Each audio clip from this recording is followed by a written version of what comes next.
Dette er en introduktion til hvordan du skaber dig et overblik over de materialer, din institution har adgang til på digibogen.dk.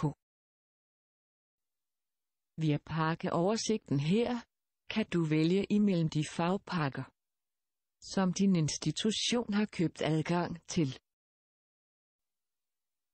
Du kan sortere efter materialetype. Klassetrin. Medietype.